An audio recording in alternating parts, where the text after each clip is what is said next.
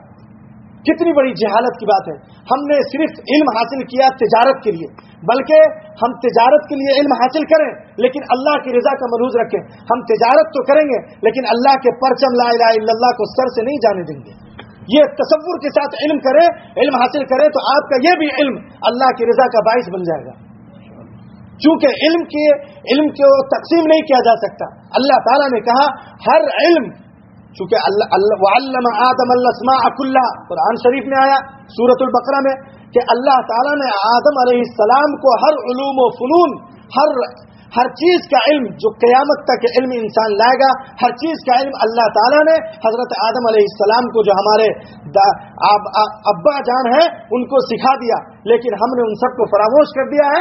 لہذا ہم ہر علم کو اللہ سے مربوط کریں. ہر علم کو, دنیاوی علم ہو چاہے کوئی بھی علم ہو, پڑھیں, خوب بچوں کو پڑھائیں, لیکن ان کے ہاتھ میں تو سب کچھ ہو, لیکن دل اور سر پر اللہ کے کلمات ہو اور اللہ کا پرچم ہو. یہ بھی علم آپ کے رضا کا باعث اللہ کے رضا کا باعث بن جائے گا. پھر اللہ آپ سے خوش ہو جائے گا کہ آپ دنیا بھی کما رہے ہیں اور اللہ کی رضا کے طلب میں ہیں. اللہ سے مدد مانگیں, ہر علم پر اللہ سے مدد مانگیں. اے اللہ, میں نے یہ علم جو حاصل کیا ہے یہ تو دنیاوی علم ہے, میں تو دنیا کو تجارت کے غرض سے اس کو حاصل کیا ہوں, لیکن اے اللہ اس علم سے بھی تو راضی ہو جا اور میرے اندر سے ایمان کو نہ جانے دے, ایمان کو برقرار رکھ. اللہ کی نبی, آپ اپنے نبی کی محبت کو میرے سینے میں برقرار رکھیے, تو اس علم سے بھی اللہ آپ سے راضی ہو جائے گا. کیا بڑی بات ہے دنیاوی علم کو اللہ کی رضا کے لیے حاصل کیا جائے. جیسے طب ہے, میں خدمت خلق کے لیے میں حاصل کروں گا, لوگوں کی علاج کروں گا. اس نیت کر لیں, صرف نیت ملحوظ ہے, نیت کر لیں کہ میں جو ڈاکٹری میں لوگوں کا علاج کروں گا اللہ تعالیٰ اس کے ذریعے انشاءاللہ مجھے ثواب دے گا. نیت پر منحصر ہے. ہم نے اگر نیت کر لیا تو اللہ تعالیٰ مجھے ضرور دے گا. نعوذ باللہ من ذالک, اللہ کے خزانے کے دروازے تو بند نہیں ہوئے. لہذا سوچ اچھی رکھنی چاہیے, فکر اچھی رکھنی چاہیے, قوت انسان کی اچھی رکھنی چاہیے, تاکہ سوچ اور فکر جو آپ کے اندر اچھی ہوگی وہی سوچ اور فکر آپ کے بچوں کے اندر بھی منتقل ہوگی. لہذا کہا جاتا ہے حالت حمل میں ماں کو سب سے اچھی بات سوچنی چاہیے, قرآن پڑھنا چاہیے, اللہ کے نبی کی بات پڑھنی چاہیے, کچھ علوم دینیہ پڑھنے چاہیے تاکہ بچے نیک ہوں. ہماری مائیں اور ہماری بہنیں جب, اب تو افسوس کی بات ہے کہ جب حالت حمل میں ہوتی ہیں تو کارٹون پڑھتی ہیں, کارٹون دیکھتی ہیں ٹی وی پر, تو اس سے کیا ہوتا ہے بچے سرکش پیدا ہو رہے ہیں, بدتمیز پیدا ہو رہے ہیں, اور ماں باپ کا احترام نہیں کرتے, بالکل ماں باپ کا احترام نہیں کرتے. لہذا ہمیں چاہیے کہ اپنے بچوں کے حق میں بھی اچھا سوچیں. اور خطبے میں بھی کہا گیا کہ اپنے بچوں کے حق میں تم اچھی بات سوچو اور اپنے بچے کے ساتھ نرمی کا برتاؤ کرو, اچھائی کا برتاؤ کرو, نرمی کے ساتھ ان کو سکھاؤ, اور ان کو پھر آداب زندگی سکھاؤ, اور ان کو یہ بھی سکھاؤ کہ اپنے استاذ کا احترام کریں. اپنے استاد کا احترام کرے. میں نے کسی دن یہیں پر بیان کیا تھا کہ ایک بہت بڑے عالم لیکن انہوں نے ایک عالم کی شان میں گستاخی کر دیا تو اللہ نے ان کو پاگل کر دیا. علامہ سید سلیمان ندوی ندوۃ العلماء لکھنؤ کے بہت بڑے مفکر عالم تھے. ان کو کسی بڑے پڑھنے والے نے، طالب علم تھا، ان کو اسی زمانے میں لوگوں نے کہہ دیا، بہت جاننے والا طالب علم ہے بھائی. انہوں نے علامہ سید سلیمان ندوی کی شان میں کچھ غلط کلمات کہہ دیے. اس کے بعد اللہ تعالیٰ نے ان کو پاگل کر دیا. سچ بتاتا ہوں یہ کوئی جھوٹی بات نہیں ہے، آپ کبھی بھی جائیں تحقیق کریں. ان کو جب پاگل ہو گئے تو علامہ سید سلیمان ندوی کو حضرت علی میاں صاحب رحمۃ اللہ علیہ نے فون کیا یا بات کی خط و کتابت کے ذریعے اور کہا کہ حضرت آپ کی شان میں علامہ کیانی ہے، انہوں نے کچھ غلط کلمات کہہ دیا ہے، لہذا ان کو اللہ تعالیٰ نے ایسے حالات سے دوچار کر دیا، آپ ان کو معاف فرما دیں. تو علامہ سید سلیمان ندوی نے کہا کہ مجھے تو علم میں نہیں، اگر ایسا اس نے کہا ہے تو اللہ اس کو معاف کرے. معاف کرنے کے بعد ان کا پاگل پن تو ٹھیک ہو گیا، لیکن وہ تمام علوم و معارف جو اللہ تعالیٰ کی طرف سے ان کو عطیے میں دیے گئے تھے سب چھین لیے گئے.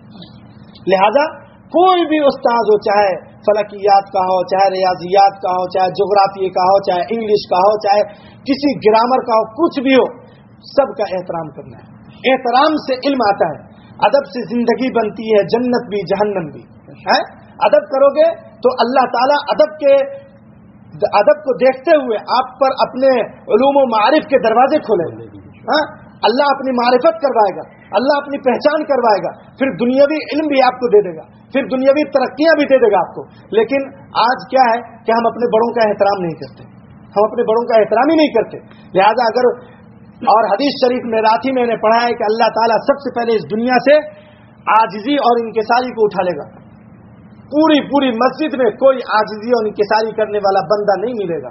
اللہ کے نبی نے کہا قرب قیامت کی علامت ہے کہ پوری مسجد میں آپ دیکھ لو گے کوئی آپ کو عاجزی اور انکساری کے ساتھ اللہ کے سامنے رونے والا، گڑگڑانے والا، مخلص کوئی بندہ آپ کو نظر نہیں آئے گا. سامنے تو آپ کے دم کا ظہورا، باقی سب گھاس کوڑا یہ کرے گا، پیچھے میں آپ کو تیر چبھوئے گا، سوئی چبھوئے گا. لہذا ایسا بندہ ملنا مشکل ہو جائے گا. یہ حدیث شریف میں آیا، ترمذی شریف میں اللہ کے نبی نے فرمایا. اس کے بعد اللہ تعالیٰ نے فرمایا اقرأ بسم ربک الذی خلق، تم اپنے رب کے نام سے پڑھو جس نے تم کو پیدا کیا. خلق الانسان من علق، وہی اللہ جس نے انسان کو لوچھڑے سے پیدا کیا. اقرأ وربک الاکرم، اپنے اس رب کے نام سے پڑھو جو بہت کریم اور شفیق اور اکرم ہے. اللہ تعالیٰ بہت کریم ہے. کریم کی کیا صفت، کریم کے کیا معنی؟ دینے کے بعد بھی اور دینے کا خواہش مند ہو اور آپ سے کوئی مطالبہ نہیں. یہ اکرم بہت زیادہ کریم، بہت زیادہ کریم. آپ گناہ کریں، آپ کے گناہ پر آپ کی پکڑ نہ ہو کر کے، آپ کے گناہ کو معاف کر کے، آپ سے راضی ہو کر، آپ کے حق میں جنت لکھ کر، اور آپ کو کچھ دینا بھی چاہے اور آپ کو خوش بھی کر دے. یہ اکرم کے معنی ہیں. لہذا ہم کو چاہیے کہ ہم اللہ کو راضی کریں اور اللہ کی اس صفت کو ہم سمجھیں. اور اکرم اللہ تعالیٰ کی صفت ہے. اور حدیث شریف میں آتا ہے جو کہتے ہیں اسماء حسنہ ہے 99، اگر 99 نام کسی نے یاد کر لیے زبانی، اللہ تعالیٰ ان کو جنت دے گا. اللہ کے نبی نے فرمایا. لہذا ہم میں سے ہر کوئی شخص یاد کر سکتا ہے واللہ الذی لا الہ الا هو الرحمن الرحیم الملک والقدوس. آج کل تو ریڈیو میں بھی آتے ہیں. بچوں کو سکھانا چاہیے، ہم خود سیکھیں اور بچوں کو بھی سکھائیں. ہمارے غیر تو اپنے دھرم کے مطابق اور اپنے مذہب کے مطابق خوب تعلیم دیتے ہیں اور سب کچھ تعلیم دیتے ہیں، لیکن اپنے دھرم کی بھی تعلیم دیتے ہیں. لیکن ہمارے اندر سے یہ چیز فوت ہو گئی. ہم سب کی چیز کی تعلیم دے دیتے ہیں لیکن اپنے دھرم کو نہیں سکھاتے. یہ ہماری سب سے بڑی کمی ہے. لہذا ہمیں اس کمی کو پوری کرنی ہے، اور اس کمی کو پوری نہیں کریں گے تو نعوذ باللہ من ذالک، ہو سکتا ہے ہمارے نسل میں کوئی کافر اولاد نہ آ جائے. لہذا قرآن شریف میں آیا، کتنا بتاؤں، قرآن شریف میں 16ویں پارے میں آیا کہ حضرت موسیٰ اور حضرت خضر کسی گاؤں میں گئے تھے. پورا قصہ معلوم ہے. تو دیوار تھی، اس دیوار کو حضرت خضر نے سیدھا کر دیا. تو حضرت موسیٰ نے کہا کہ بھائی اس دیوار کو کیوں خواہ سیدھی کر دیے، اس کے بدلے تم کچھ کھانا لے لیتے. تو حضرت خضر نے کہا کیا تم باتیں کر رہے ہو یار، تم اس طرح باتیں مت کرو. وہ دیے نہیں دیے، لیکن ان کے کیا تھے، وَكَانَ أَبُوهُمَا صَالِحًا، ان کے والدین نیک تھے. یہ دونوں یتیم بچے ہیں، لہذا ان کے والدین نیک تھے. اور اگر یہ دیوار گر جاتی تو یہ دیوار گرنے کے بعد اس کے نیچے خزانہ ہے جو ظالم بادشاہ لے لیتا. اور اس دیوار کو میں نے اس لیے سیدھی کیا ہے وَكَانَ أَبُوهُمَا صَالِحًا، ان کے والدین نیک ہیں. تو والدین کی نیکی بچوں پر کام آتی ہے، لہذا ہمیں نیک بننا چاہیے. ہم نیک بنیں گے، ہمارے بچے پر خود اللہ تعالیٰ کی رحمت ہوگی، کرم ہوگا اور اللہ کی خاص عنایتیں ہوگی. اور اگر ہم بدبخت ہیں تو اس کی بھی شہادت قرآن میں وَلَا يَلِدُ إِلَّا فَاجِرًا كَفَّارًا، کہ بچے پیدا کریں گے لیکن بدماش، فاجر و فاسق بچے. لہذا ہمیں بھی نیک بننا ہے اور اپنی اولاد کو بھی نیک کرنا ہے. خیر جلدی جلدی چلیں. الذی علم بالقلم، جس نے تم کو قلم کے ذریعے علم سکھایا. قلم کی بڑی اہمیت ہے بھائی، قلم کا احترام کریں. یہ قلم اللہ تعالیٰ نے ذکر کیا قرآن میں، نون والقلم وما یسطرون. یہاں پر کہہ دیا الذی علم بالقلم، یہی وہی اللہ جس نے تم کو قلم کے ذریعے سکھایا. لہذا خط و کتابت کا بھی ایک بہت بڑا وہ ہے. اب تو خال بھی لوگوں کو خط لکھنے نہیں آتا. ہم تک تو ماشاء اللہ الحمدللہ خط تو لکھنے آتا ہے، ہم کو بھی آتا ہے، لیکن ہمارے کے بعد جو بچے آ رہے ہیں ان کو خط لکھنا نہیں آتا. میں نے خود دیکھا، ایک درخواست اگر پرنسپل کو دینا ہے مدرسے میں تو بچے لکھوانے آتے تھے، لکھ دیجئے، مجھے نہیں لکھنے آ رہا. تو یہ موبائل فون نے درخواست لکھنا، خط و کتابت کی رسومات کو ختم کر دیا. اب ہمیں خط بھی لکھنا نہیں آتا ہے. ایک مہذب کلمہ جو لکھنا چاہوں اپنے بڑوں کی خاطر لکھنا نہیں آتا. یہ کتنی بڑی کمی ہے، اس کمی کو بھی دور کرنا ہے. اس کو اللہ تعالیٰ کہنا چاہ رہے ہیں علم الانسان ما لم یعلم. اللہ تعالیٰ نے انسانوں کو وہ چیزیں سکھائی جس کو وہ نہیں جانتا تھا. اللہ کا بہت بڑا کرم ہے، بہت بڑا احسان ہے کہ اللہ تعالیٰ نے ہم سب کو امت محمدیہ میں پیدا کیا اور ہمیں علوم قرآن دیے اور علوم احادیث دیے اور اللہ کے نبی کی معرفت دی. یہ بہت بڑی دولت ہے میرے دوستو. ایمان اور یقین اور عمل صالح بہت بڑی دولت ہے. اس عمل کا اور اس ذکر کا اور اس جو بات کہہ رہا ہوں انشاءاللہ ثم انشاءاللہ قبر میں ضرور یاد آئیں گی. چونکہ قبر میں جانے کے بعد بڑے بڑے قبر میں چلے گئے اور گل گئے، لیکن جو اللہ کو پہچانتا ہے، اللہ کے رسول کو پہچانتا ہے، جب ان کی شکل سامنے آئے گی، ارے کہہ دیں گے ہمارے نبی ہیں یار، ہمارے نبی محمد الرسول اللہ صلی اللہ علیہ وسلم ہے. قبر ان کے لیے کشادہ ہو جائے گی. کتنی بڑی بات ہے میرے دوستو. صرف ایمان و یقین ہو، ایمان و یقین کے بعد تمام درجے اور تمام مراتب طے ہوتے ہیں. خیر بہرحال پھر احادیث شریف میں آیا کہ جب کوئی طالب علم جب اللہ کے نبی صلی اللہ علیہ وسلم کے پاس ایک طالب علم آیا اور انہوں نے کہا کہ میں علم حاصل کرنا چاہتا ہوں، علم کے حصول کے لیے آیا ہوں، تو اللہ کے نبی صلی اللہ علیہ وسلم نے کہا مرحبا بطالب العلم. اس کے بعد ایک روایت آئی ہے حضرت ابن عباس رضی اللہ عنہما سے، یا غلام انی اعلمک کلمات، اے غلام میں تم کو چاہتا ہوں کہ چند کلمات سکھا دوں. احفظ اللہ یحفظک، تم اللہ کی حفاظت کرو اللہ تمہاری حفاظت کرے گا. پوری روایت تو نہیں ہے، پوری روایت میں لکھ کے لایا ہوں، میں سنا دیتا ہوں. اللہ کے نبی نے صلی اللہ علیہ وسلم نے فرمایا یا غلام انی اعلمک کلمات، میں تم کو چند کلمات سکھانا چاہتا ہوں، سیکھ لو. احفظ اللہ یحفظک، اللہ کی تم حفاظت کرو اللہ تمہاری حفاظت کرے گا. اللہ کی حفاظت کرنے کا کیا مطلب دوستو؟ یعنی اللہ کے ساتھ کسی کو شریک مت ٹھہراؤ، اللہ کو اپنے سینے میں بساؤ، اللہ سے محبت کرو. کوئی بھی نماز پڑھو، ریا کا جب درجہ آ جائے، جب یہ دل میں گمان ہونے لگے کہ اب میں تو ماشاءاللہ نماز پڑھ رہا ہوں، بغل والے سوچیں گے کتنے عاجزی کے ساتھ نماز پڑھا، فوراً یہ سوچو نہیں توبہ استغفراللہ. میں خوشی کے لیے، اللہ کی خوشی کے لیے، محبوب کی خوشی کے لیے کام کرو گے، وہ کام میں بہت جی لگے گا.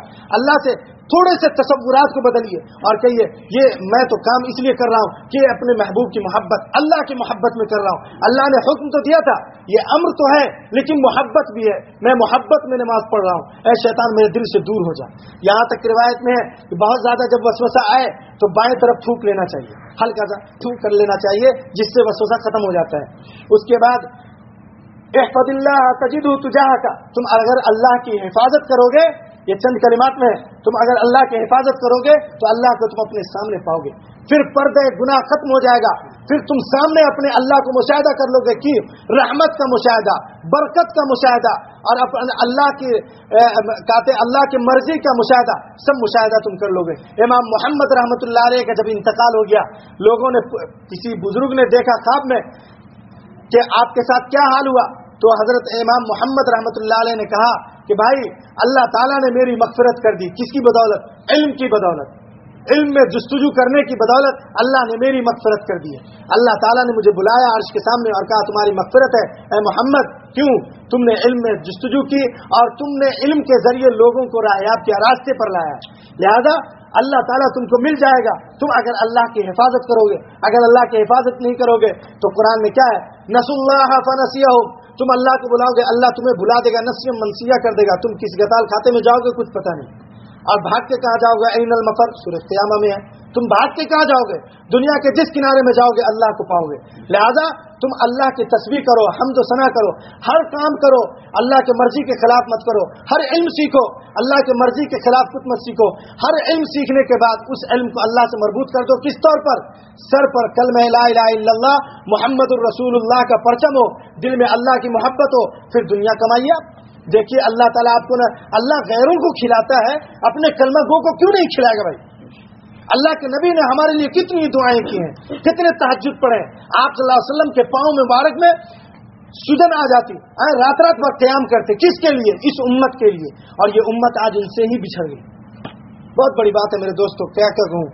پھر اللہ تعالیٰ نے حدیث شریف میں آیا اذا سألت فاسأل اللہ، جب تم کوئی سوال کرو تو اللہ تعالیٰ سے سوال کرو۔ حدیث شریف میں آتا ہے یہاں تک کہ جب جوتے کا تسمہ ٹوٹ جائے تو بھی اللہ سے مانگو۔ کتنی گری چیز، کتنی گھٹیا چیز ہے جوتے کا تسمہ ہے، لیکن یہ کہنے کے لیے مثال ہے کہ ادنا سے ادنا چیز بھی اگر مانگنی ہو تو اللہ ہی سے مانگو۔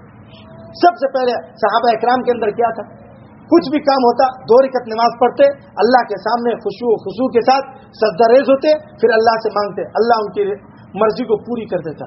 کس طور پر؟ للہیت تھی، معرفت تھی، معرفت الہی سے پورے وہ بالکل مربوط تھے، اللہ کو پہچانتے تھے، لہذا اس طور پر اللہ تعالیٰ ان کی مدد کرتا تھا۔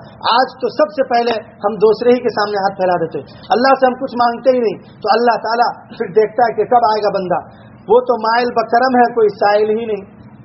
تو سوچنا چاہیے اذا سألت فاسأل اللہ وإذا استعنت فاستعن باللہ، اور تم کسی سے جب مدد چاہو تو اللہ سے مدد چاہو، کہو اے اللہ میری مدد فرما۔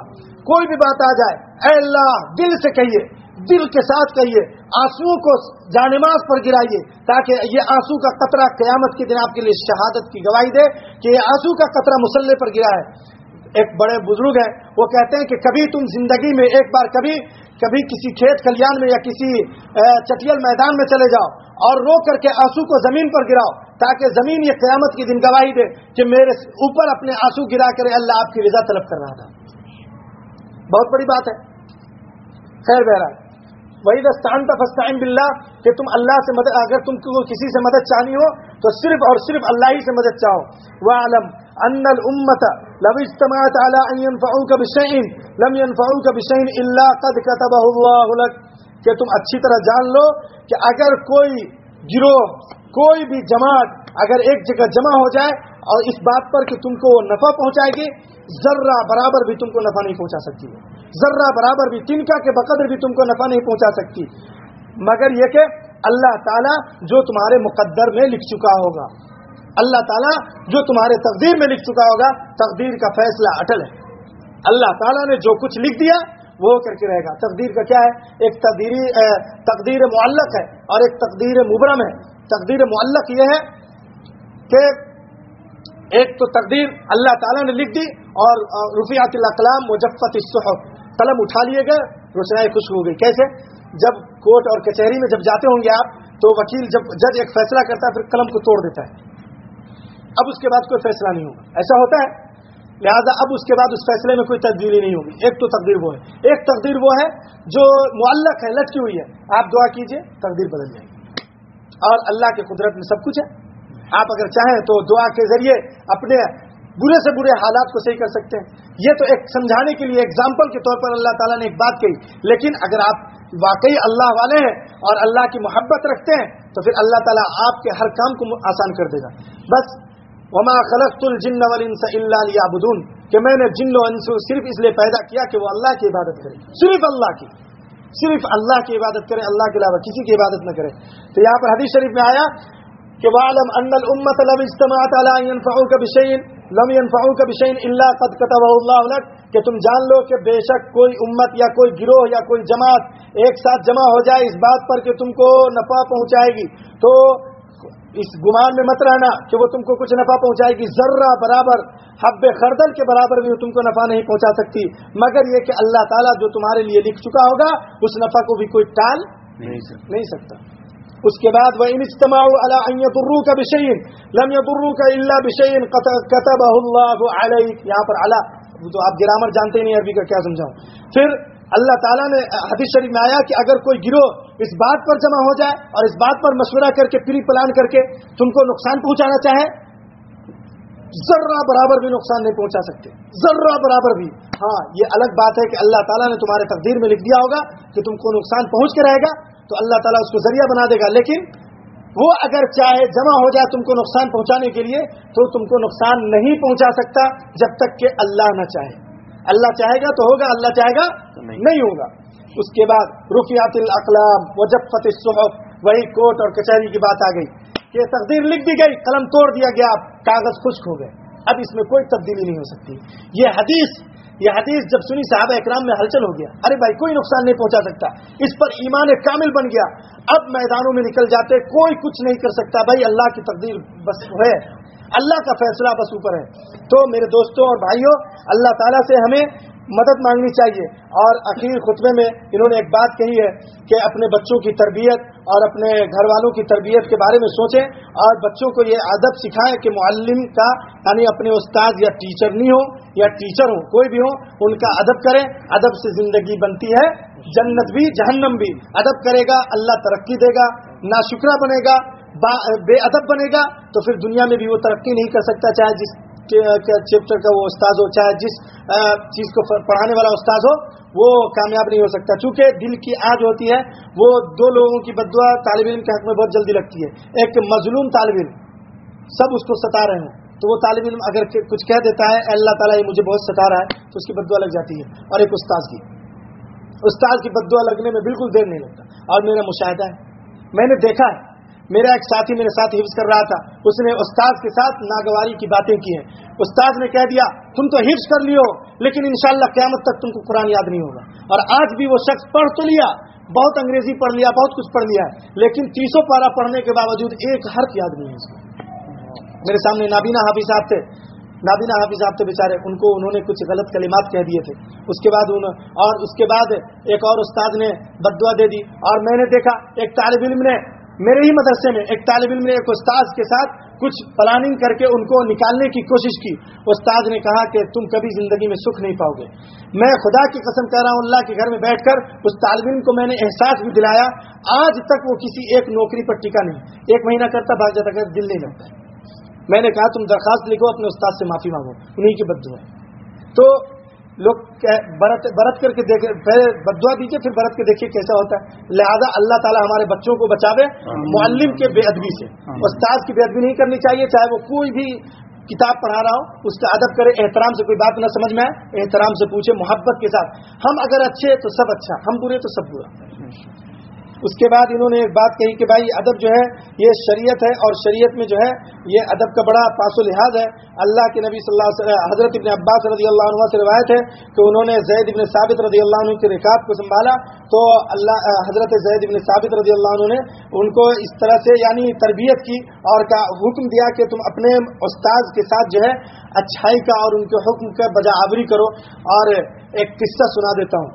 استاد جب یہ بات کہے، شیخ سعدی نے، میں نے اپنے بڑوں میں بھی نقل کیا، اس دن میں نے دیوبند میں پڑھا بوستا، گلستہ اور بوستا شیخ سعدی کی بہت مشہور کتاب ہے، اس میں ایک قصہ آیا. ایک قصہ سنا کر کے میں بات ختم کر دوں گا چونکہ بہت لمبا وقت ہو گیا. تو قصے میں آیا کہ حضرت شمس تبریز علیہ الرحمہ بہت بڑے محقق عالم بھی ہے اور بہت بڑے اولیاء اللہ بھی شمار ہوتا ہے ان کا. تو شمس تبریز نے اپنے شاگرد سے کہا کہ جب کوئی استاد تم سے کہے کہ جانماز کو شراب سے شرابور کر دو تو کر دو. ایک مثال آئی تو طالب علم کو یہ بات سمجھ میں نہیں آئی. انہوں نے کہا کہ کیسی بات کر رہے ہیں آپ استاد محترم، شراب سے جانماز کو شرابور کیسے کر دیں گے ہم؟ تو انہوں نے کہا کہ اگر استاد کہہ دے تو کر لو. ان کا یہ بات سمجھ میں نہیں آئی. اس کے بعد انہوں نے کہا کہ جاؤ تم لکڑی کاٹو. لکڑی کٹوایا، اس کے بعد لکڑی کو بازار میں بچوایا، کچھ پیسے رقم اکٹھا کیے اور اس کے بعد طوائف خانے کے دروازے پر بھیج دیا. تو وہ طالب علم نے کہا کہ ارے لا الہ الا اللہ، میں نے کتنے سال تک پڑھائی کی ہے، اللہ کو حاصل کیا، علوم معرفت حاصل کیے، آج میرا پل بھر میں ایمان ختم ہو جائے گا، کیسی بات کر رہے ہیں آپ؟ تو یہ دروازے پہ جا کے بے تحاشا رو رہا تھا. حضرت شمس تبریز علیہ الرحمہ کے شاگرد بہت رو رہا تھا. اس کے بعد جو ہے اس طوائف خانے کا جو قیمت تھی وہ قیمت کچھ پیسوں میں تھی، تو اتنے پیسے اکٹھے ہو گئے تھے. یہ بہت رو رہا تھا. تو اندر سے آواز آئی کہ ارے بھائی تم کیوں رو رہے ہو؟ میں تو اس لیے رو رہا ہوں. لڑکی بھی رو رہی تھی اندر. تو لڑکی نے کہا کہ میں تو آج تک میری قیمت اتنی رکھی گئی ہے کہ مجھ تک آج تک کوئی پہنچا نہیں, میں آج تک پاک دامن ہوں اور اللہ مجھے بچا کے رکھے, لیکن آج میں نے تم کو دیکھا کہ تم پیسے لے کے آئے ہو, لہذا مجھے ڈر ہے کہ اب میرے عزت و عفت پر آنچ آ جائے گا, لہذا میں اس لیے رو رہی ہوں. تم کس لیے رو رہے ہو بھائی؟ تو انہوں نے کہا کہ بھائی آج تک میں نے اپنے ایمان کو بچا کے رکھا اور آج ہمارے استاد نے کہہ دیا کہ تم ایسا جا کے کر لو, تو میں اس لیے رو رہا ہوں کہ میرا ایمان ختم ہو جائے گا. جب بات کے دوران جب اس کا چہرہ دیکھا تو اس لڑکے کی نسبت اسی عورت سے لگی تھی.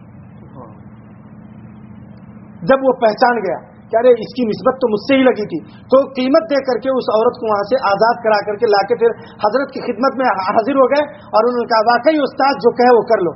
ایسا نہیں ہے کہ آپ کو شرابور سے ہی کہیں گے استاد جان نماز کو شرابور کرو, لیکن ایک مثال کے طور پر شیخ سعدی نے یہ بات کہی کہ اگر استاد جو بات کہے اس کو کر لو, اسی میں بھلائی. چونکہ وہ تجربات کی زندگی گزار کر کے آ رہا ہے.